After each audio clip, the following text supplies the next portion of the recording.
Y otra de las noticias que nos llenó de dolor: Mauro dejó de sufrir. Esas fueron las palabras que utilizaban para describir la situación del niño que falleció días atrás. Vamos ahora a escuchar al jefe de gabinete. Habla a esta hora Jorge Capitanich. En diciembre generó más de 1 millón de transacciones y ventas por 2.210 millones de pesos. Eso indica que un incentivo desde el punto de vista del financiamiento potencia la capacidad de generación de consumo. El stock de crédito en consumos para el sector privado creció 3,2% en octubre frente al mes pasado, y en ese contexto las tarjetas de crédito también impulsan esta estrategia de incremento en virtud de una evolución positiva del 8% intermensual. En ese contexto también es importante observar que la Cámara Argentina de Comercio Electrónico implica proyecciones por un crecimiento del 60% estimativamente en el transcurso de este año de comercio electrónico. Según también la encuesta de turismo internacional, la llegada de turistas extranjeros a la República Argentina aumentó el 14,5% durante los primeros 9 meses de este año, respecto al mismo periodo del año 2013. En septiembre de este año, la suba ha significado un incremento del 4,1% comparada contra el mismo mes del año 2013. También, en otro orden de cosas, es necesario remarcar que la firma Petrobras Argentina invertirá 622 millones de dólares para el desarrollo de la formación Punta Rosada, en la provincia de Neuquén, donde prevén perforar 44 pozos de hasta 4.000 metros de profundidad para la búsqueda de gas no convencional. Buenos días, Capitanich. Marcelo de Leo, Radio La Red. Durante el fin de semana se aprobó un aporte de dinero a Fútbol para Todos de 220 millones. Queremos saber cuáles son las razones para este aporte extra dentro de lo que estaba previsto, este aporte cercano al fin de año, y volver a preguntarle sobre cómo son los controles de las cuentas de los clubes. Por lo menos los que siguen a diario las cuestiones de los clubes dicen que no hay un cambio en las cuentas de los clubes o en el estado de los clubes a partir de Fútbol para Todos. Si usted, desde la jefatura de gabinete, puede observar algún tipo de muestra de las cuentas de los clubes distintas de estas que son asociaciones civiles sin fines de lucro. Primero y principal, la Jefatura de Gabinete de Ministros, oportunamente en el año 2009, en la transmisión de Fútbol para Todos, tuvo un objetivo de carácter esencial. Esto es la transmisión de fútbol en forma gratuita a todo el territorio nacional. Esto implicó un contrato asociativo. Este contrato asociativo implica la adquisición de un derecho de transmisión y del derecho de transmisión para garantizar que la transmisión se haga a todo el país. Esto que muchas veces existe desde el punto de vista de una acción en contra de Fútbol para Todos. Usted sabe que muchos referentes políticos de la oposición dijeron primero que iban a sacar Fútbol para Todos, después que lo van a mantener al Fútbol para Todos. Por una razón muy sencilla, porque antes Fútbol para Todos fue un factor de extorsión para diferenciar los mecanismos de vinculación con la televisión por cable. Si tenía fútbol, era un precio. Si no tenía fútbol, era otro precio. Una empresa tenía el monopolio de la transmisión de fútbol y extorsionaba a la Asociación de Fútbol Argentino y también extorsionaba al resto de los cables. Esto permitió tener 237 licencias. Esto implicó que hoy tenga un conglomerado equivalente al 57% del mercado global. Y esto permitió también el abuso de posición dominante respecto a la transmisión por vínculo físico de cable e incremento sistemático del nivel de precios. Bueno, es muy importante remarcar lo siguiente. En el 2009 no existía un proceso de regularización de las deudas ni con UTEDIC ni con la Asociación de Futbolistas Gremiados. Hoy no hay ningún campeonato que se inicie sin la aprobación correspondiente desde el punto de vista de las remuneraciones de los jugadores de fútbol. También en esta etapa de los últimos 11 años y en los últimos 5, se inauguraron múltiples estadios y mejora de infraestructura en el fútbol en la República Argentina y, naturalmente, ha mejorado de un modo creciente desde el punto de vista del espectáculo futbolístico. Cuando uno observa, la transmisión de Fútbol para Todos es una transmisión de excelencia, de muy buena calidad, y esto permite también llegar a todo el país. Entonces, Lo que me parece importante es remarcar de dónde se parte en materia de fútbol para todos y cuál es la evolución. Cuando uno analiza la variación del precio básico por cables, creció 258%, 282%, 297%, desde valor básico de referencia hasta esquemas de 383% si toma otra consideración. Si uno toma el mínimo anual garantizado, 2009-2014, una evolución del 77.08%. Si toma el índice de precio mayorista, 109,86%. Si toma el valor básico de referencia, 180,01%. Si toma el salario o el nivel de actualización promedio de UTEDIC, es 268,68%. Y si toma futbolistas gremiados, 308%.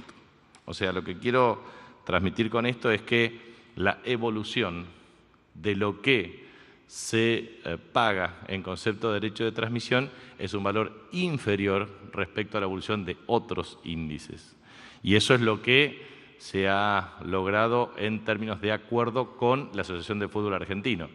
Una vez que este contrato se establece, se firma y se paga la cuota correspondiente, la comisión directiva de la Asociación de Fútbol Argentino distribuye en los respectivos clubes. Y eso es un mecanismo de transferencia automática.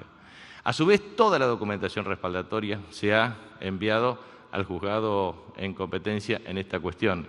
Y a su vez, existe toda la documentación respaldatoria de todas las transacciones, porque es un método absolutamente claro y transparente. No es casualidad que el embate que existe sobre el tema de fútbol para todos proviene de grupos concentrados y otro grupo alternativo que naturalmente se quiere apoderar de los derechos del fútbol. Eso es una cuestión objetiva. Nosotros lo observamos en forma cotidiana y a diario. Ahora, cuando usted me dice si efectivamente existe documentación respaldatoria de todos los estados contables de todas las instituciones, por supuesto, existe. Y a su vez son asociaciones civiles sin fines de lucro. Y es muy bueno que sean asociaciones civiles sin fines de lucro.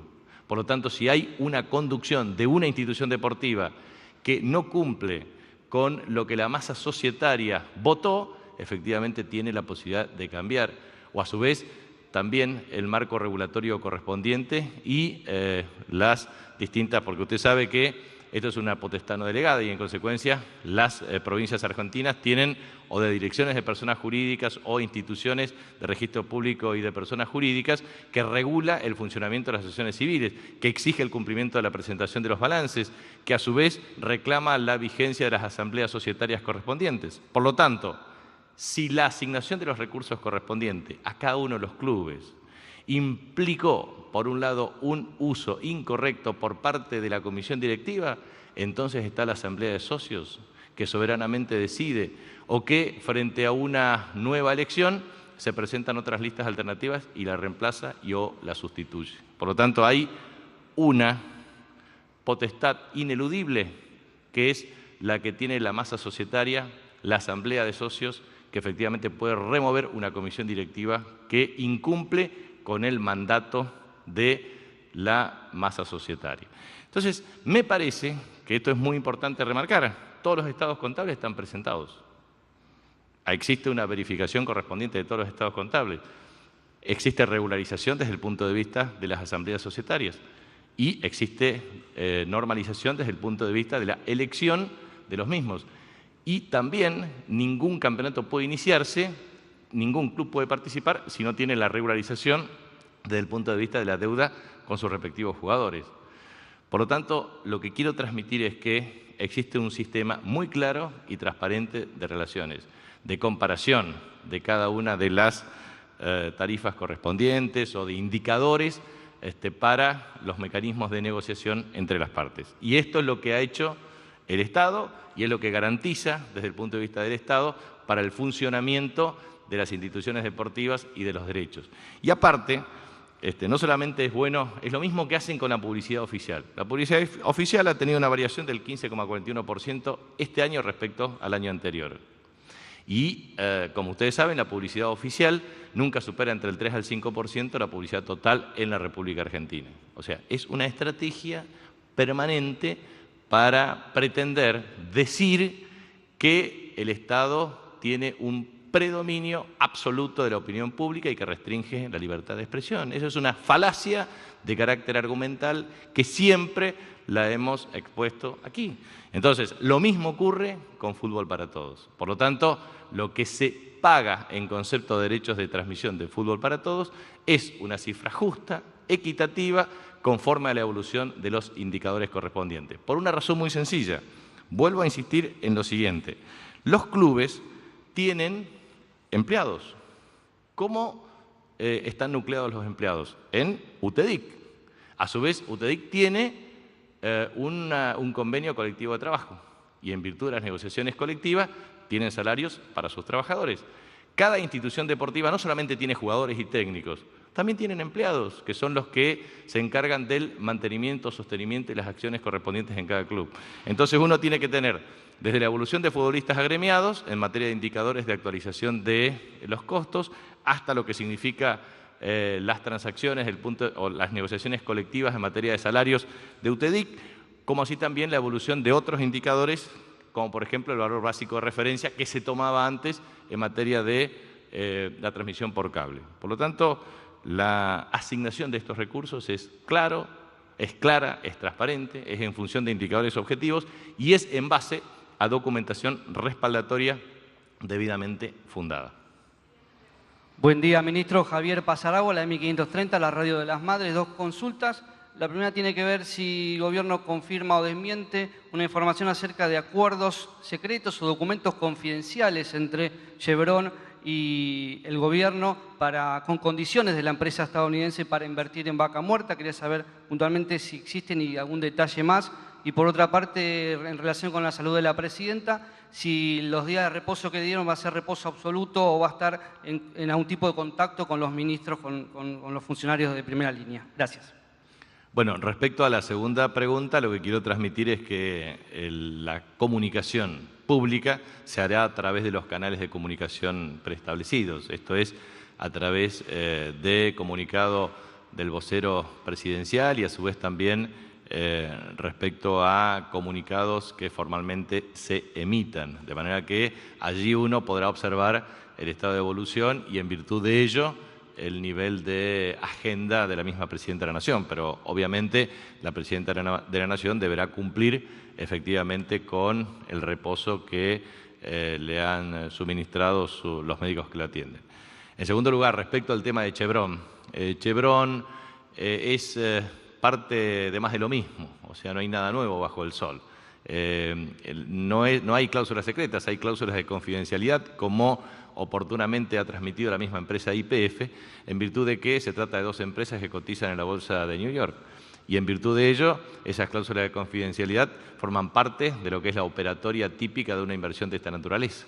Y es típica de una inversión de esta naturaleza los mecanismos de solución de controversias desde el punto de vista de la selección de una jurisdicción, que signifique jurisdicciones que significan, o sea, la elección de una jurisdicción para la solución de controversias tiene que ser obviamente compatible o amigable para ambas partes cuando existe un conflicto determinado. En segundo lugar, obviamente tiene que ver con las perspectivas de la inversión y sus perspectivas desde el punto de vista de remisión de utilidades, o también, obviamente, los mecanismos que tienen que ver con el contrato de concesión, el cumplimiento de los mismos. Esto forma parte de transacciones de carácter habitual y ordinaria en los mecanismos de inversión en materia hidrocarburífera. Lo mismo en materia de inversión minera, porque es necesario tener estabilidad fiscal, es necesario ver el proceso de maduración, porque se trata de una inversión de alto riesgo que está vinculada primero a una etapa de exploración. La exploración puede o no producirse un hallazgo de un yacimiento que permita garantizar el retorno de la inversión. Es decir, si uno explora y no encuentra nada, pierde todo lo que invirtió. Si encuentra un yacimiento cuya productividad garantiza el repago de la inversión en exploración de riesgo, entonces tiene que tener un horizonte de carácter temporal para garantizar la recuperación de la inversión y las utilidades pertinentes. Y en ese contexto, todo lo que contempla el contrato es lo que en forma ordinaria se efectúa en materia de transacciones con empresas de carácter multinacional en virtud de la necesidad de capital intensivo para procesos de exploración y explotación hidrocarburífera. Pero, amén de esto, yo quisiera transmitir lo siguiente. La decisión estratégica de la República Argentina ha sido, por parte de la presidenta Cristina Fernández de Kirchner, de lograr el autoabastecimiento energético. Para eso, la primera decisión clave fue la expropiación de las acciones de Repsol por parte de YPF. A partir de ello, implicó un incremento sustancial, primero en la productividad y en la producción de gas y petróleo convencional y no convencional, y a su vez de articular el sistema de atracción de inversiones para la exploración y explotación hidrocarburífera en Vaca Muerta, en Loma Campana, porque se trata de un sistema de producción de gas convencional y petróleo no convencional. Gas convencional, no convencional en la Argentina es la segunda reserva mundial, la primera es China, pero las condiciones de factibilidad para la explotación hidrocarburífera la tiene la República Argentina, que ha logrado un descenso significativo en el costo de explotación por pozo, de 11 millones de dólares, 7,5 millones de dólares, con una idea de ir generando una mayor reducción relativa, para lo cual se hace absolutamente indispensable tener financiamiento. Muy bien, en el caso del acuerdo YPF-Chevron implicó aproximadamente 1.240 millones de dólares en una primera fase, la perspectiva de 1.600 millones de dólares en esta segunda fase, un cronograma de inversión por casi 16.000 millones de dólares, pero eso solamente para el 3% de la superficie. O sea, la potencialidad del yacimiento es extraordinariamente importante, pero no solamente depende de la capacidad de asociación de capitales, de financiamiento, sino también del precio del crudo. El precio del crudo no es lo mismo que esté a 100, que esté a 80, sobre la base del punto de equilibrio para una inversión de esta naturaleza. Por eso lo que uno observa es el refrito permanente de este tipo de consideraciones. ¿Quiénes opinan? Bueno, opinan siempre los mismos opositores de siempre, que a su vez están financiados por otras empresas petroleras, que a su vez pretenden obstaculizar el desenvolvimiento autónomo y estratégico de la República Argentina para lograr autoabastecimiento. En este oficio nos conocemos todos, todos sabemos cómo funcionan las operaciones de prensa, y las operaciones de prensa funcionan sobre la base clara de una cortina de humo. Por ejemplo, nadie dice nada respecto al convenio que ha suscrito la República Argentina con Suiza, que se han identificado más de 4.000 cuentas, las cuales solamente 123 están declaradas. Nadie dice nada. Nadie dice nada respecto a la comisión bicameral que debería crearse en el ámbito del Senado y la Cámara de Diputados, como lo dije en mis dos exposiciones, respecto a transacciones que tienen que ver con sobrefacturación de importaciones, subfacturación de exportaciones, precios de transferencias, operaciones de agencias digamos, de bursátiles, sobre todo lo que observa uno desde el punto de vista de bancos, entidades financieras, agentes de bolsa, que permiten operaciones de contado contra liqui, superando las transacciones de carácter legal para generar mecanismos de fuga de divisas.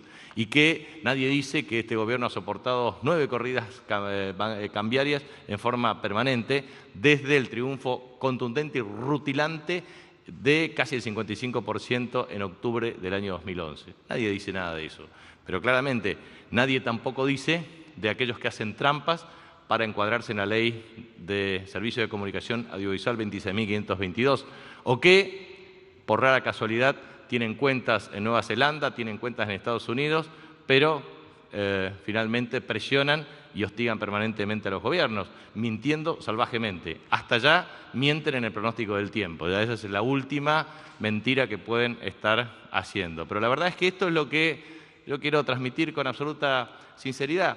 Es todo el proceso de operación de prensa, lo mismo que hacen con supuestas declaraciones juradas de la Presidenta de la Nación, operaciones todo el tiempo, operación tras operación tras operación.